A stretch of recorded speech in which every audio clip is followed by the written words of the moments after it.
panels recruitment processes whenever their preferred candidates are unlikely to succeed. In other cases, qualifications are lowered and the vetting process is ultimately reduced to a mere formality, all in pursuit of political rewards over competence and experience. So I ask this Honorable House, shall we continue to allow meritocracy to be replaced by favoritism? Will we stand idle as standards are lowered and systems abused? Will it ultimately affect our legacy when we leave office, because we must leave office at some point? I ask of you those questions, honorable members, on that aspect. Mr. Speaker, sir, you and your House holds delegated sovereign power. We are the custodians of fairness, transparency, and integrity in public appointments. It is time we reviewed the timelines, processes, and mechanisms around appointments. It's time we develop frameworks that arrest politically motivated staffing trends and hold both individuals and institutions accountable. Let us use our constitutional tools of oversight, legislation, approval to restore dignity, professionalism, and trust in our county public service board. Because, Mr. Speaker, we have a very robust, knowledgeable, and hardworking public service board, and they are ready to work and serve the public. Mr. Speaker, sir, on land and land use, this one remains one of the most critical factors of production and a fundamental pillar for sustainable economic development of our county. As such, its availability and strategic use significantly determines the success of government investment and public service delivery.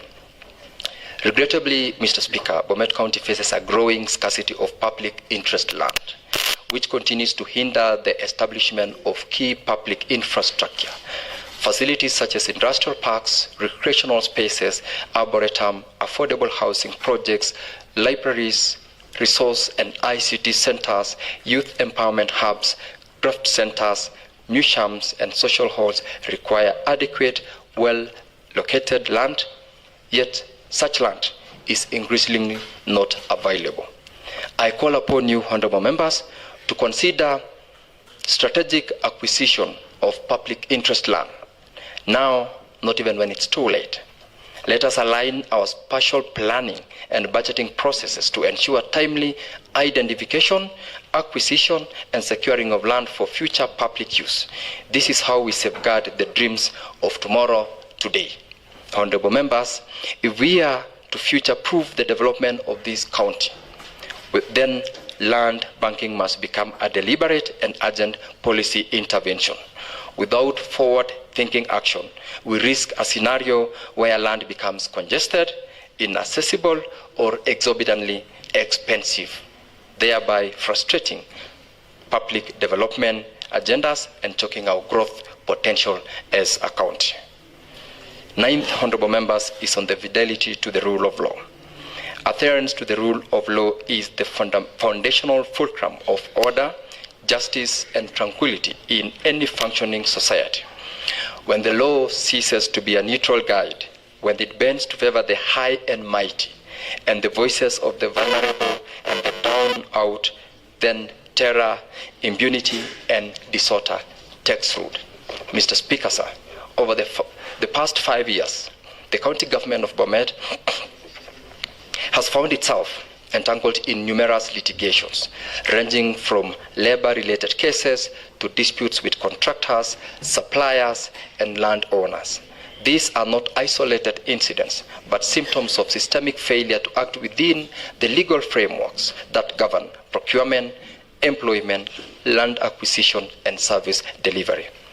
This is not just a legal issue, honorable members. It is a governance crisis. Every fine that is paid out, every penalty that is imposed on our county government, and every outsourced legal service paid for with public funds is a development opportunity lost, thus stifling our county's ability to fund core services such as building dispensaries, supplying clean water, improving on our dilapidated roads, or investment in agriculture and education. Honorable members, I raise this matter not to induct, but to provoke collective reflection of the members of this House and the public, and action to be taken. How long shall we watch, for instance, as taxpayers' resources poured into lawsuits and legal fees that could have been avoided through simple adherence to law and procedure?